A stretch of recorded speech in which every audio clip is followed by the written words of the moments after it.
안녕하세요 여러분. 네, 오늘도 우리 말씀을 읽기 오신 모든 분들 환영합니다. 네, 오늘 이제 우리가 이야기할 책은 베드로 전서가 되겠습니다. 우리 어제까지 야고보서를 봤었고 이제 오늘은 공동서신서의 다른 책인 베드로서를 보도록 하겠습니다. 특별히 베드로 전서를 보려고 하는데요. 우리 어제까지 봤던 이야기가 참된 믿음이란 무엇인가를 주제로 이야기를 했다면 오늘은 참된 신앙이 아니고 참된 소망에 대한 이야기입니다. 참된 소망.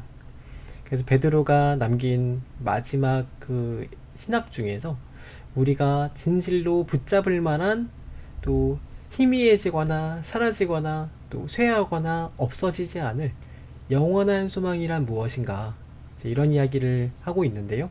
그 이야기가 베드로 전서가 되겠습니다. 그래서 여러분, 이 베드로 전서가 이야기하는 소망이라는 것은, 하나님 나라 안에서의 우리가 품는 그 소망이라는 것은 일반 사람들이 바라는 희망사항이나 그렇게 됐으면 좋겠다라는 정도의 그런 이제 희망 섞인 그런 어떤 바람이 아닙니다. 베드로 사도가 이야기하는 참된 소망이라는 거는, 여러분, 일반 사람들이 막 욕심을 가지고 별의별 생각을 다 할 수 있지만 그런 것이 아니라 정말 하나님의 약속이 분명하고 증거가 확실해서 절대로 바뀌지 않을 이야기, 결코 없어지거나 흔들리지 않을 그런 약속에 근거하는 소망에 대한 이야기입니다.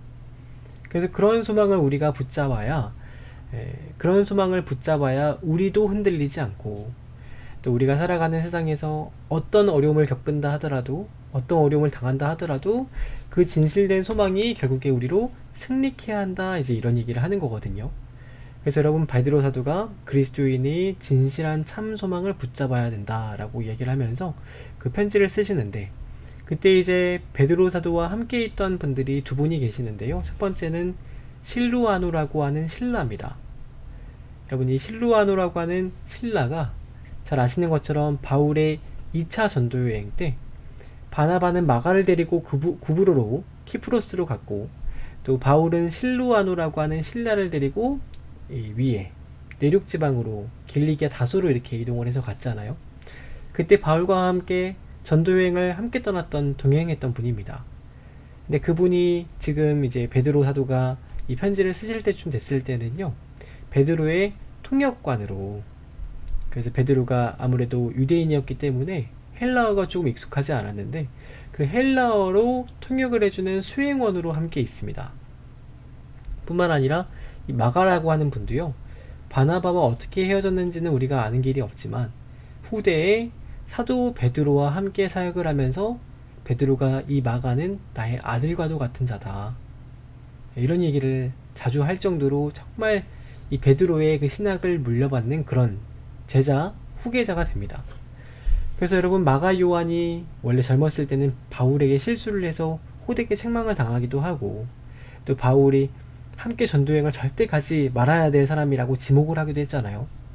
근데 여러분, 그 마가라고 하는 분이 나중에 굉장히 자신이 젊었을 때 잘못하고 실수했던 것을 이제 절치부심, 정말로 후회하면서 노력을 또 실력을 갈고 닦으면서 결국에는 베드로가 나의 아들과도 같은 자다라고 할 정도로 그렇게 인정받는 사람이 된 겁니다. 그렇기 때문에 바울도 나중에 이 마가 요한을 죽기 전에 보고 싶다, 이런 말도 했던 거죠. 그래서 베드로를 중심으로 하는 그 당시에 선교가 있고요, 또 바울을 중심으로 하는 이방인 선교가 있습니다. 그래서 보통 그 당시에 양대 산맥이라고 하면은 베드로와 바울을 중심으로 하는 그 선교들 두 개를 이야기를 합니다. 근데 여러분, 잘 아시는 것처럼 사도 바울 선생님은 그야말로 대학자셨죠. 그래서 대학자였기 때문에 누가 뭐 비교할 수 없을 만한, 범접할 수 없을 만한 그런 신학의 깊이가 있는 분이었습니다. 반면에 베드로라던가 또 사도 요한 같은 예수님의 12제자 출신들은요, 기초 학문이 바울에 비하면 많이 딸렸던 분들이었어요. 이분들은 본래 어부셨잖아요, 어부. 그래서 갈릴리 촌사람들이었습니다. 그렇기 때문에 처음 시작점, 출발점은 굉장히 좀 다소 늦은 스타트를 했다고도 볼 수 있겠습니다. 근데 여러분, 이 베드로가 그런 바울에게 자극을 받았는지 아니면 사역을 하다가 본인이 정말 노력을 했는지는 모르겠는데요. 이 베드로전서, 베드로후서를 썼을 때쯤 되면은 이런 베드로가 이런 말도 할 수 있을까 싶을 정도로 그 정도로 깊은 이야기를 하고 계세요. 그래서 실루아누가 문장을 조금 다듬어줘서 대피를 해서 글을 써주기는 했지만 베드로도 그렇고 또 요한도 그렇고 요한복음과 그 베드로 전서를 볼 때 이분들이 굉장히 노력을 많이 했다는 것을 우리가 알 수 있습니다. 그래서 여러분, 우리가 교역자가 된다는 것, 특별히 여러분 누군가를 가르치고 지도하는 그런 자리에 있다는 것은요, 항상 배우고 자기 정리를 하고 끝까지 자기를 돌아보고 성장하고 성숙하고 성화되어서 거룩한 성품에 참여할 뿐만 아니라 지식적인 부분에도 늘 우리의 신학을 갈고 닦아야 할 그런 책무가 있는 자리라는 겁니다. 그래서 이제 기도의 사람, 그래서 불의 사자가 되겠다고 산에 올라가가지고 막 소나무로 붙들고 막 소나무 뿌리를 흔들겠다고 기도만 하시는 분들, 그런 영상도 중요하지만은요, 공부를 해야 된다는 거예요. 공부, 결정적으로는. 그래서 옛날에 어떤 그 신학 교수님 중에서 그런 말씀을 하신 적이 계셨는데, 젊은 신학생들이 공부를 하다가 죽는 것도 순교다, 그런 말 하신 적이 있어요. 그 정도로 우리가 누군가를 가르쳐야 될 자리나 그런 입장에 있는 분들은 끝없이 배우고 노력을 해야 하는데, 이 베드로가 정말 그랬던 분이라는 거죠. 그래서 베드로의 그 글을 읽어보면은요, 이분이 정말 열심히 노력해서 어떻게 보면은 자기의 조금 부족한 부분이잖아요. 연약한 부분. 그것을 보완하기 위해서 그렇게 노력을 했던 그런 흔적들이 베드로 전서에 남아 있습니다. 그만큼 깊이가 있다는 거죠. 그래서 여러분, 베드로가 얘기했던 그 신학의 특징, 또 소망의 신학에 대한 그 배경에 대해서 말씀을 드려보자면, 이 베드로가 말했던 소망의 신학의 필요에 대해서, 이제 어떤 필요에 대해서 말을 하냐면, 그 당시에 베드로가 살았던 그 시기는요, 순교했을 때 그 당시의 시기는 잘 아시는 것처럼 초대교회가 혹독한 환난과 박해를 겪어야 했던 시기입니다. 그래서 네로 황제에 의해서 사도 바울 같은 분도 순교를 했을 정도니까요. 그 당시에 예수님을 믿는다는 것은 대부분 순교를 각오하고 죽음을 불사하고 그 믿음을 따라가는 거였거든요. 근데 그 순교의 시기가 AD 64년 네로 황제 때부터 그 뒤에 도미티아누스, 트라야누스, 하드리아누스, 마르쿠스, 아우렐리우스, 세티무스, 세베루스 쭉 이어져서 250년 동안 무려 10차례에 걸쳐서 그 긴 시간 동안에 혹독한 박해를 기독교인들이 받습니다. 여러분, 이런 혹독한 박해와 현실에서의 고난과 또 그렇게 말할 수 없는 그런 두려움이 엄습해 올 때요, 사람들이 믿음을 잃어버리지 않으려면 가장 중요한 건 소망이에요. 소망. 이 박해와 어려움을 지금 우리가 건너간다 할지라도 그 어려움 끝에는 젖과 꿀이 흐르는 가나안 땅이 있다는 확신이 있어야 여러분, 그 소망도 버틸 수 있는 거 아니겠어요? 그 고난도 버틸 수 있는 거 아니겠어요? 광야를 걸어가는데 광야의 끝에 죽음이 있다.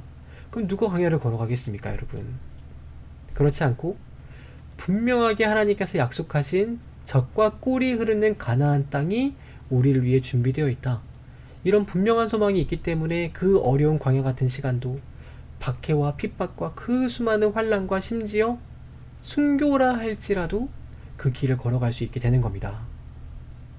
그래서 여러분, 그 하나님의 말씀에 근거한 분명한 장차 우리가 만나게 될 그 영광, 그 영광이 흔들리지 않아야, 그 소망이 변하지 않아야 우리가 현재 겪는 고난을 그 영광과 비교하면 아무것도 아니다, 이런 넉넉한 마음으로 이겨낼 수 있는 거죠.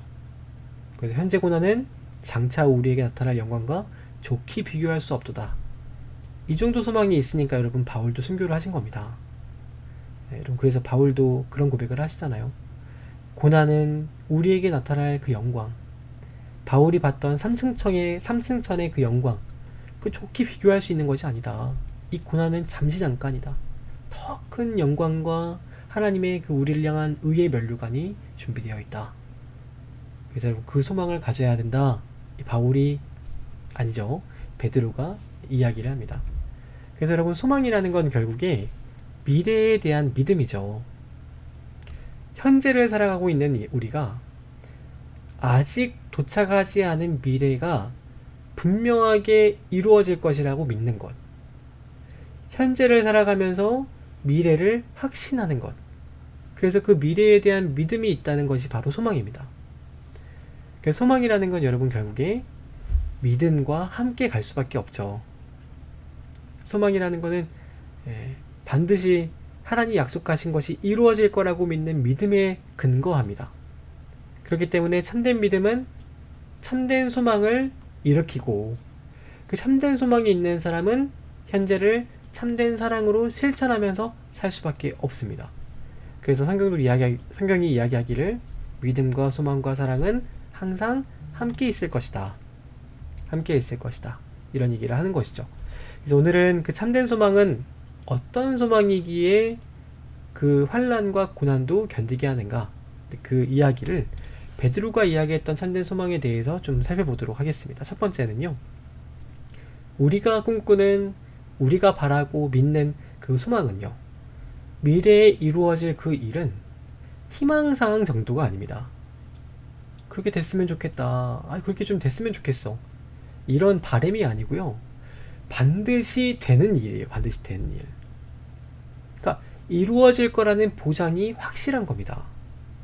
이루어질까 말까 이런 정도가 아니라요, 천지를 창조하신 하나님께서 약속하시면서 자기를 거시면서 다짐하시면서까지 반드시 이루어지겠다 하신 것들. 그래서 그 정도면은 붙잡을 만하죠. 그죠? 이 소망의 세계에 참여하는 것이 우리에게 보장만 되어 있다면 현재의 고난을 여러분 참을 수 있는 것이잖아요. 하나님의 소망은 그런 것이다. 또 썩거나 낡아지거나 쇠하거나 사라지거나 그럴 소망이 아닙니다. 여러분, 사람들이 왜 소망했다가 좌절을 하고 절망을 하는가, 왜 절망하고 자포자기하고 나중에는 자살까지 하는가 하면은요, 만약에 생각을 해보세요. 우리가 주식을 샀는데 그 주식이 분명히 2배로 뛸 거라고 생각을 했는데, 내 전 재산을 다 바쳤는데 2배로 뛴 것처럼 보이다가 아예 그냥 상장 폐지됐다고 생각해보세요. 그 주식이 영원이 됐어요. 영원. 여러분, 그렇게 우리가 미래가 불확실하게 이렇게 될 수도 있고 저렇게도 될 수 있고 변하는 것이라면, 없어질 수 있는 것이라면, 그럼 여러분, 사람이 소망했다가 절망하는 겁니다. 내 전부를 다 걸었는데 거기다가 망하는 거죠. 망하는 길. 여러분, 쇠하거나 또 잠시 잠깐이면 사라질 것에 소망을 두면 안 된다는 거예요. 여러분, 이 세상은요, 잠시 동안, 잠깐 동안 거쳐하는, 잠시 동안 있는 것에 불과합니다. 여러분, 이 영상을 보시는 목사님 포함해서요, 아무리 오래 살아봐야 여러분, 우리 100살이잖아요. 100세 인생이라고 하나요? 지금 100세까지 다 사시잖아요. 아무리 길어봐야 여러분 100세입니다. 100세. 여러분, 강건하면 70이요. 우리가 80세가 되면은 다 사람은 연로해서 기력이 떨어지기 마련입니다. 그 이유는 그럼 어떻게 되나요? 다 약속하신 곳으로 다 가는 거죠. 이 세상에 있는 것은 여러분 잠깐이기 때문에 그런 썩어질 것, 없어질 것, 잠시 잠깐이면은 놓아야 할 것, 그런 것들에 소망을 두는 것이 아니라, 육체는 풀과 같고 그 모든 영광은 풀의 꽃과 같으니 풀은 마르고 꽃은 떨어지되 오직 하나님 말씀은 영원하도다. 그래서 그 말씀에 소망을 두는 겁니다. 말씀. 하나님께서 반드시 되리라고 하신 그 말씀에 소망을 두고, 여러분, 그 짐 엘리엇이 그런 말 했다고 하잖아요. 저 원시인들, 그 야만인들, 또 식인종들, 그런 부족에게 복음을 전하러 달려가면서 영원한 곳을 위해서 영원하지 않는 것을 투자하는 것, 그리고 영원하지 않는 것을 값을 지불하는 것은 바보가 아니다. 영원한 것을 위해서 영원하지 않는 것을 바치는 것은 그 바보가 아니다. 우리의 생명은 영원하지 않지만 영원한 그 하나님의 말씀과 영원한 하나님의 나라, 그것을 위해 우리 삶을 드리는 것은 결코 어리석은 것이 아니다 라면서 복음을 전하기 위해 달려갔잖아요. 그래서 베드로도 마찬가지로 너희에게 전한 복음이 바로 이 말씀이라는 겁니다. 결코 없어지거나 쇠하지 않는 것. 또 여러분, 흔들리지 않아야 돼요. 흔들리지 않아야 돼요. 세상은 여러분 흔들립니다.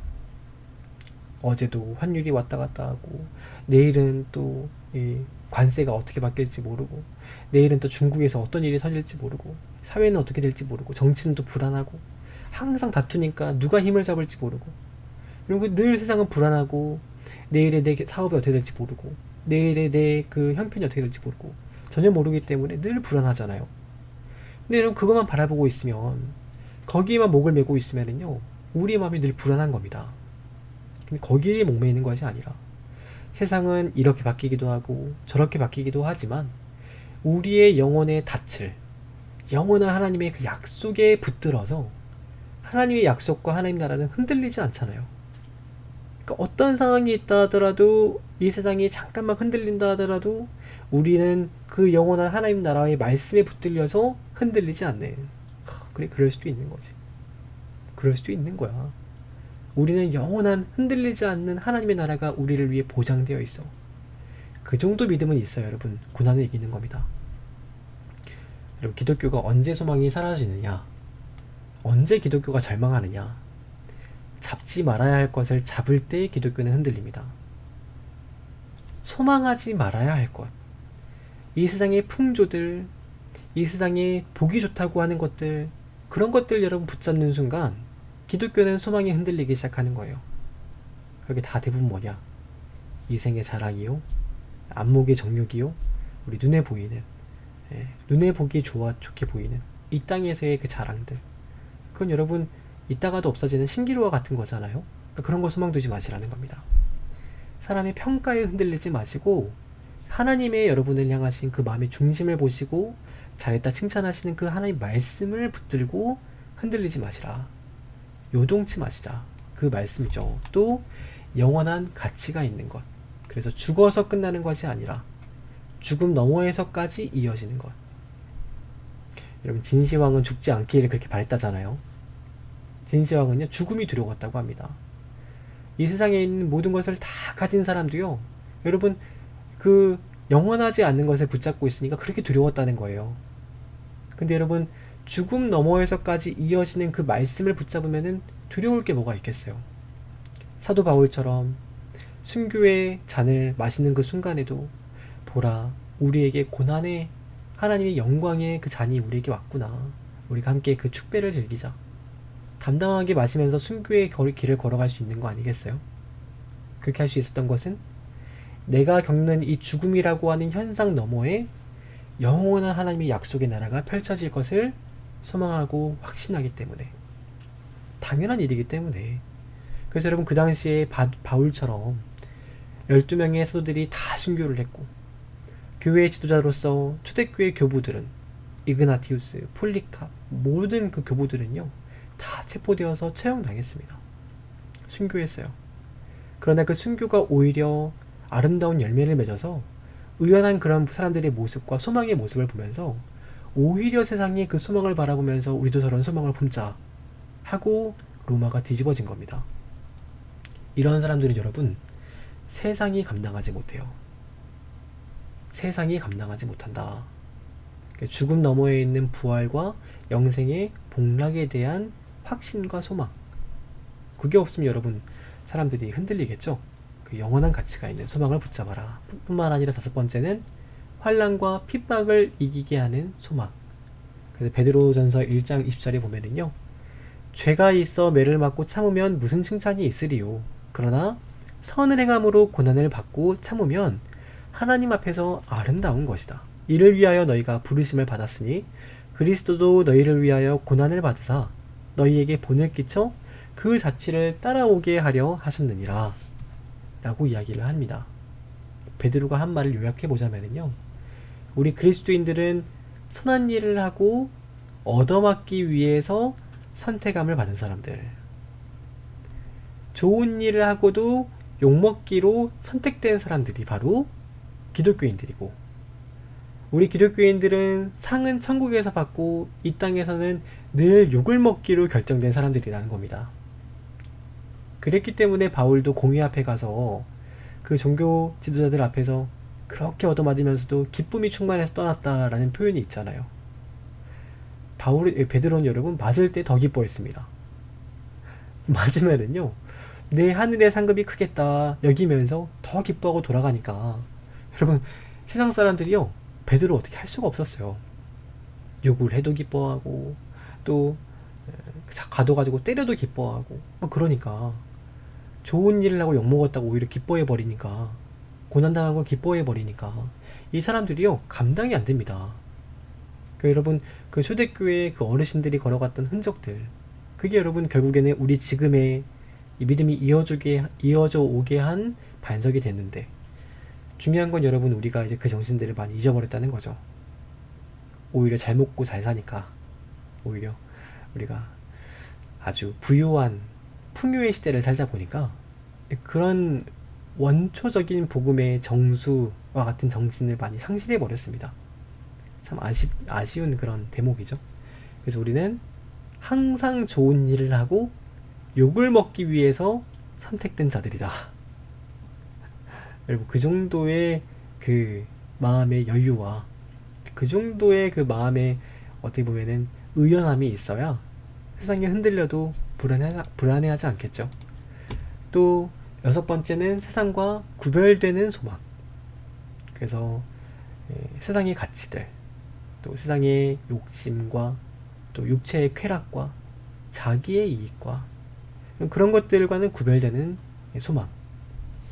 만약에 여러분 우리가 그 영원한 나라에 대한 소망이 없다면 왜 이 땅에서 참고 살겠습니까? 우리가 그죠? 우리가 이 땅에서 뭐 술 마시고 뭐 육체의 정욕을 따라서 육체의 쾌락을 따라서 뭐 즐기면서 살지 않을 이유가 없잖아요.